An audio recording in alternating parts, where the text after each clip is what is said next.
Aquaman, issue number 1. That's right, folks. He's back. It has been far too long since we've had an Aquaman ongoing. Full disclosure, folks, Aquaman is the reason I got into DC Comics.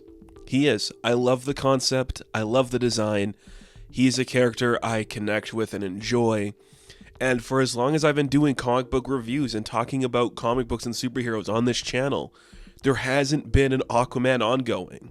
He's had a couple miniseries, a weird book where him and Green Arrow switched powers. There was the Future State stuff that wasn't about him, it was about propping up Jackson. And then he had that miniseries with Jackson, and there's like a Black Manta book, and they tried for a minute to push Aquaman because there was the movie coming out, and then the other movie coming out. But it's been at least post-COVID? Nothing post-COVID for him having an ongoing? It was the Rebirth era was the last one for him, and that kind of kept creeping along until it was forgotten. Well, now we're in the DC All-In era. And Jeremy Adams, who's been kind of crushing it lately as like the guy who's spearheading the Green Lantern side of the world, he is doing something that Aquaman's needed for a while, and that's just somebody to attempt something with him. I don't know if this is going to be like great or bad. I don't know. But so far, from one issue, this is interesting, and I like that. And we have a artist who I'm not too familiar with on this book, John Timms. I don't know much about his work. I will say it does feel like it's invoking a lot of the stuff we are seeing from modern DC. There is some Dan Mora flavor to it, where it's like the bright designs, very specific line work. I really dig it. I think it looks great, and it feels so unique for an Aquaman book, too. Aquaman should have bright colors. I know, like, the movie really solidified that, but I don't want to see this character, like, dark. He should be bright and colorful, and his world should be bright and colorful. So this book takes place after the events of Absolute Power. In the events of Absolute Power, which we find out in this book, Aquaman swapped powers, kind of, with his wife, Mera. So he has Mera's water kinesis. What are they called? Like hydrokinesis or something? So the power everyone thought Aquaman would have before, he has now. We see a montage at the beginning of this book where it's like, this is not a story of Arthur Curry. This isn't the story of a boy, a hero, or a lover, or a king. This is the story of the Dark Tide. This is the story of Arthur Curry, the God Killer. And we see him fighting a big Hydra creature, Cthulhu, Lovecraftian kaiju beast in the water with like a water sword. And, I mean, how can I not love that? That's everything I love, right there. Aquaman going into heaps of battle, colorful characters, it's all water-based. This channel is water-based, so of course I'm gonna love Aquaman. It's great. So we do get some classic superheroing going on after we get like the reveal of like, what is the Dark Tide? Who is the God Killer? Why is Aquaman a God Killer? There is a plane that is crashing over like the waters close to Manhattan. It's going down. There's like a Coast Guard ship who's looking like if the plane crashes, they're going to like pick up the passengers. The captain of the Coast Guard ship is like looking on as one of like his crewmates is like, there's something in the water that's like here to intercept. He's like, what could it be? The sun's going on the plane, but the captain's like, oh, don't worry. I'm not worried about the plane anymore. Out comes Aquaman. In the classic colors, you never have to update the Aquaman costume. All you can do with Aquaman, and I stand by this, depending on like the era we're in, is just change the facial hair. This time, he's got like short hair, classic looking, but he's got the full beard. So it's a very specific style that sets him apart from a lot of the other Justice Leaguers at the moment. So he lands on top of the plane, and he's like, I gotta use my hydrokinesis to stop it. And then his wife shows up. Mera's like, you got this. Concentrate, take it easy, focus on the water, just pull it towards you. It'll be nice and simple. Aquaman is just like a great guy wife, you know? Like, he loves his wife, and he's like, I got my wife's powers. I wish I didn't, but hey, I'm going to do my best to do what she can do, because she does it better than me. So just letting his wife talk to him and communicate with him and just like get stuff done, yeah, it's pretty cool. I really do like it.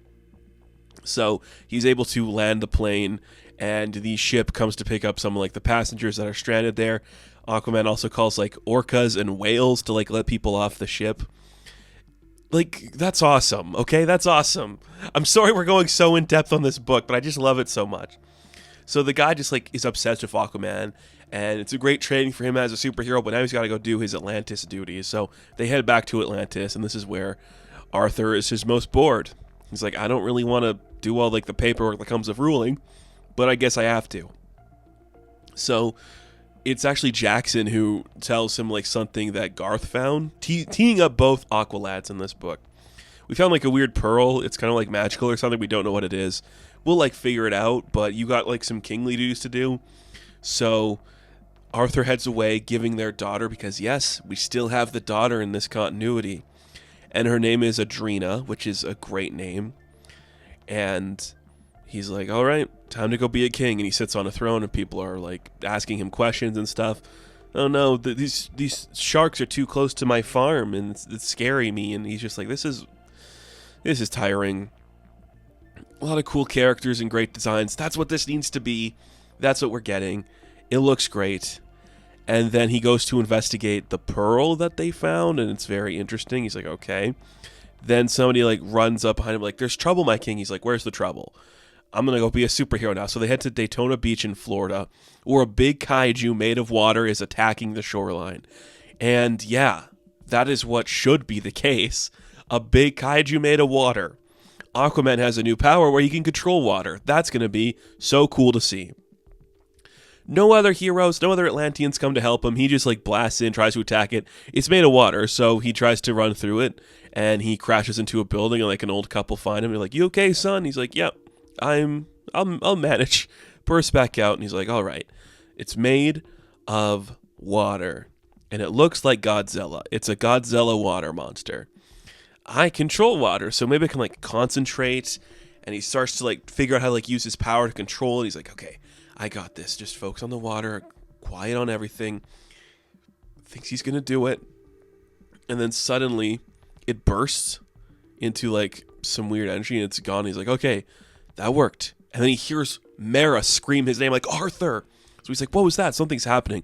So he speeds back into the water. He dives back down towards Atlantis. There's, like, a big whoosh noise, just like whoosh.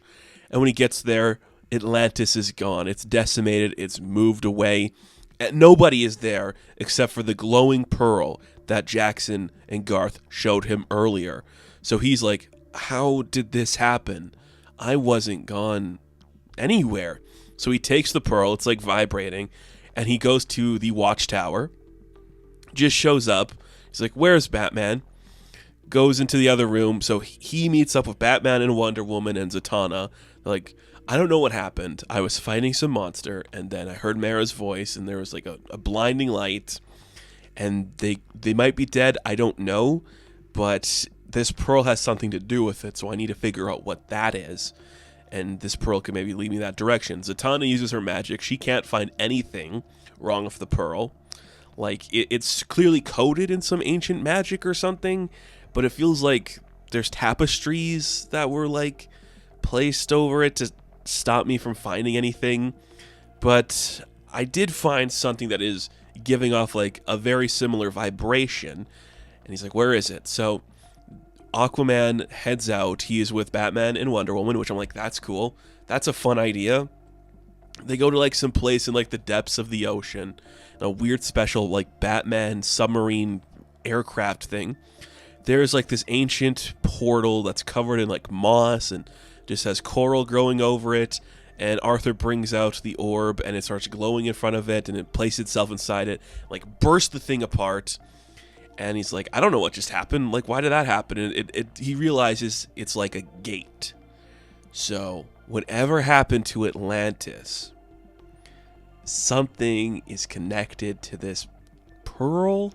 So he has to figure out what that is. Diana and Bruce are like, maybe you shouldn't go through that. He's like, I have to go. My people might be on the other side of that gate. I have to find them. And they're like, I mean, okay, we can't stop you. You know, go with the blessing of the gods. Find your people. Find your wife. Give them hell, Aquaman.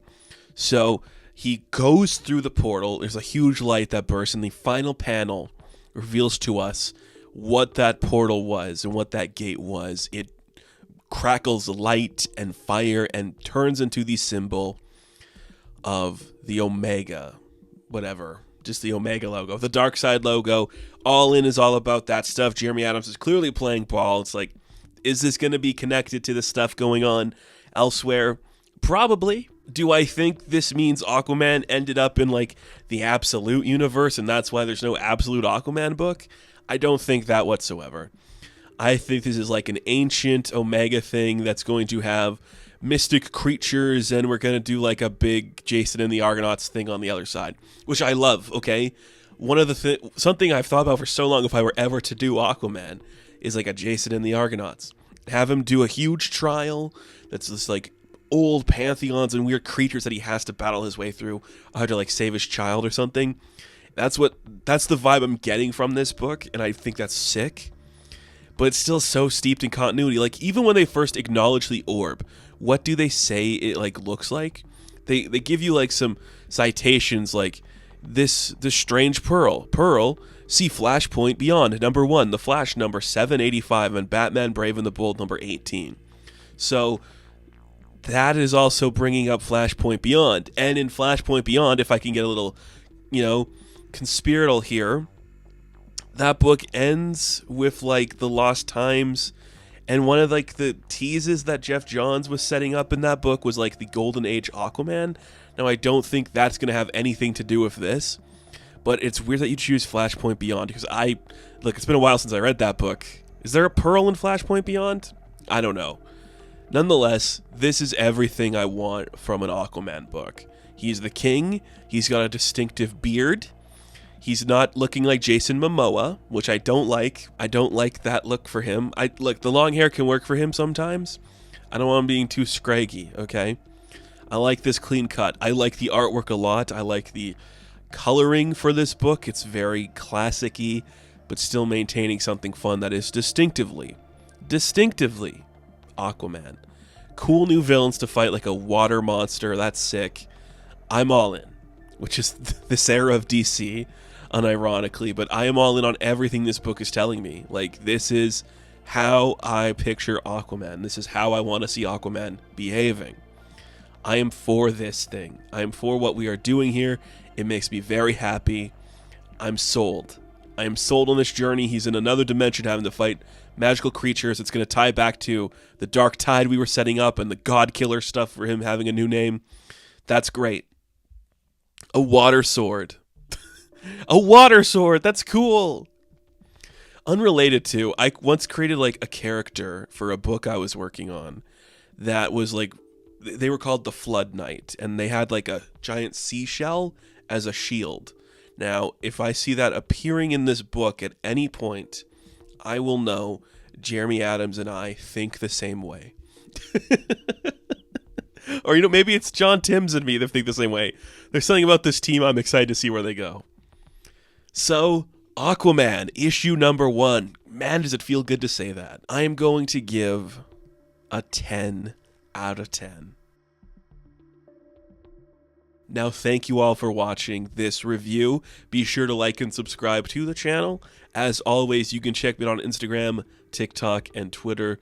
And of course, I will catch you in the next one. Have fun. Stay safe. Good luck.